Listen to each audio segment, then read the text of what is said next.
Жеті қарақшы мен хан. Бір жарлы жігіт жат жерде талай жыл жұмыс істеп, тапқан таянғанын алып үйіне қайтады. Көптен жол торып жүрген жеті қарақшы кезігіп, жігітті тұттай жалаңаш қып тонап алады. Жігіт қалаға тартқан қарақшылардың қарасынан көз жазбай ілесіп отырады. Қалаға бірге кіреді. Тұратын үйлерін анықтап көріп алғаннан кейін мән-жайды ханға барып айтады. Хан жеті қарақшыны шақырып алып, мына жарлының мүліктерін қайтарып беріңдер дейді. Қала кедейлерінше жұпыны киініп алған қарақшылар: біз дәнеңесін алған жоқпыз тақсыр, өзіміз қалада қалт-құлт етіп әзер жан бағып жүрміз деп бет бақтырмайды. Хан зар илеген жарлының сөзіне нанарын, немесе міз бақпай тұрған қарақшылардың сөзіне нанарын білмей дал болады. Содан кейін жарлы жігітті қайтарып жібереді де жеті қарақшыны қонақ үйіне алып барады. Үстілеріне шыт жаңа киім беріп, жақсы тамақтандырып күтіп бағады. Қарақшылар күн сайын базар аралап келеді де өздерінің ерліктері мен өткен өмірлері туралы әңгіме айтады. Бір күні сөз саралғысы етіп, хан оларға мынадай бір әңгіме айтады. Бір байдың 7 жасар қызы бір бағбанның бағындағы гүлге қызығып, бағбанның баласынан сұраса, бойжеткенде маған тисең беремін дейді. Қызға бағбанның өзі құралпы ұлы. Мақұл деп қыз уәде береді де гүлді алады. Арада біраз жыл өтіп, байдың қызы бой жетеді. Ата-анасы қызды біреуге ұзатпақ болып той жасайды.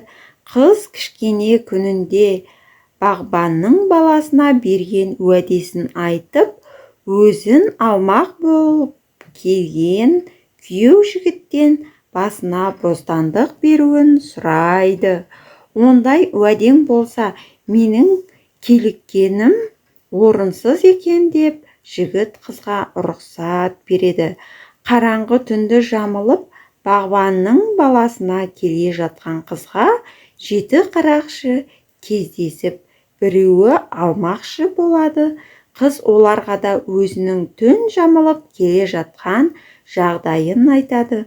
Сонда 7 қарақшы: ондай уәдеңе бола, түн жамылып бара жатсаң рұқсат деп қызды қоя береді. Қыз бір бел аса бергенде жортып жүрген бір топ көкжал қасқыр кезігеді.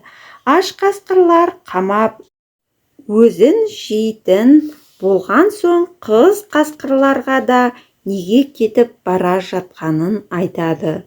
Қыздың уәдесін орындауға кетіп бара жатқанын естіген соң, қасқырлар да босатып жібереді.